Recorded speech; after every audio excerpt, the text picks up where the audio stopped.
একসময় বাংলাদেশি বিনোদন সংস্কৃতিতে ঈদ নাটক ছিল বছরের সবচেয়ে আকর্ষণীয় আয়োজন। টেলিভিশন ছিল একমাত্র ভরসা। পরিবারের সবাই একসঙ্গে বসে হাসির নাটক, রোমান্টিক গল্প কিংবা গ্রামীণ কাহিনী উপভোগ করত।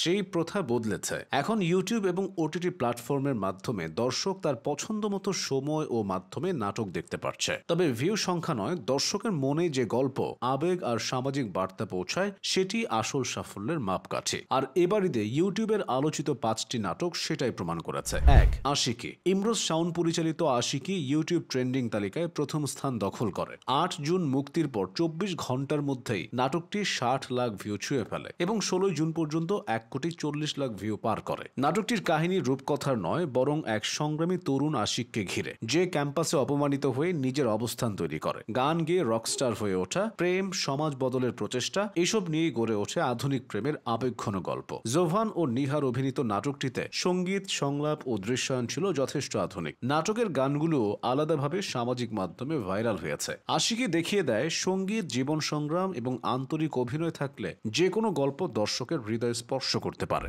2. হরবোলা। জুবাইর ইবনে বকরের পরিচালনায় হরবোলা 13 জুন মুক্তির পর মাত্র 2 দিনে 26.72 লাখ ভিউ অর্জন করে এবং ট্রেন্ডিংয়ে দ্বিতীয় স্থান পায়। গল্পের কেন্দ্রে গ্রামীণ এক মেলা, লাঠি খেলা আর স্থানীয় রাজনীতির কুটচাল। গ্রামের সরলতা, মানুষের সহজ জীবন আর হঠাৎ করে ঘটে যাওয়া এক অপরাধের সূত্র ধরে নাটকটি থ্রিলারের রূপ নেয়। নাটকের অভিনয়ে নিলয় আলমগীর আলাদাভাবে নজর কাড়েন। এছাড়াও মীর রাব্বি ও সুমনা ইয়াসমিন সাইমার অভিনয় নাটকটিকে দিয়েছে বাস্তব আবহ। হরবোলা দেখিয়েছে স্থানীয় ঐতিহ্য যদি আধুনিক কৌশলে উপস্থাপন করা যায়, দর্শক তা ভালোভাবে গ্রহণ করে। 3.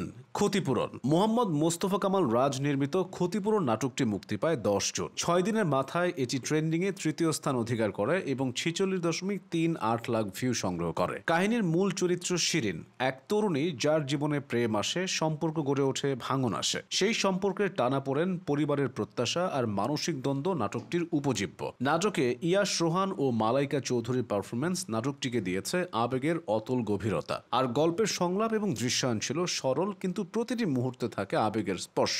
4. ঘ্রাণ। মাশরিকুল আলম পরিচালিত ঘ্রাণ মুক্তি পায় 10 জুন। মাত্র 5 দিনে নাটকটি 45.14 লাখ ভিউ ছুঁয়ে ফেলে। গল্পের শুরু একটি সাধারণ শাড়ি কেনাকে কেন্দ্র করে। ধীরে ধীরে গল্প এগোয় মায়ের প্রতি সন্তানের ভালোবাসা, পরিবারের সম্পর্ক, আত্মত্যাগ আর মায়ের গল্পে। বাংলা নাটকের রাজকুমার জিয়াউল ফারুক অপূর্ব এবং নিহার সুমধুর অভিনয়ে নাটকটি আরও আবেগপূর্ণ হয়ে ওঠে। নাটকের দৃশ্যায়নে গ্রাম বাংলার সৌন্দর্য এবং শারীরিক সংযোগহীন ভালোবাসার গভীরতা সুন্দরভাবে ফুটে ওঠে। ঘ্রাণ দেখিয়েছে ক্ষুদ্র কোনো ঘটনা দিয়েও পরিবারের ভালোবাসা ও সম্পর্কের গাঢ়তা কত গভীরভাবে উপস্থাপন করা যায়। 5. কোটি টাকার চেয়ারম্যান। 8 জুন মুক্তিপ্রাপ্ত এই নাটকটিতে নিলয় আলমগীর এবং জান্নাতুল সুমাইয়া হিমির অভিনয় দর্শকদের প্রশংসা কুড়িয়েছে। নাটকটি 64.53 লাখ ভিউ পার করে এবং ট্রেন্ডিং এর 5ম স্থান অর্জন করে। একটি ইউনিয়ন পরিষদ নির্বাচনকে ঘিরে চেয়ারম্যান পদপ্রার্থীদের নানা কৌশল, অর্থের খেলা, জনসাধারণের প্রতিক্রিয়া আর হাস্যরসে ভরা কাহিনী। রাজনৈতিক বিষয় যদি মজার ছলে উপস্থাপন করা যায়, সেটি দর্শকের মাঝে সচেতনতা তৈরি করতে পারে। নাটকটি প্রমাণ করেছে হাস্যরসের মধ্যেও সমাজের বাস্তব চিত্র তুলে ধরা সম্ভব।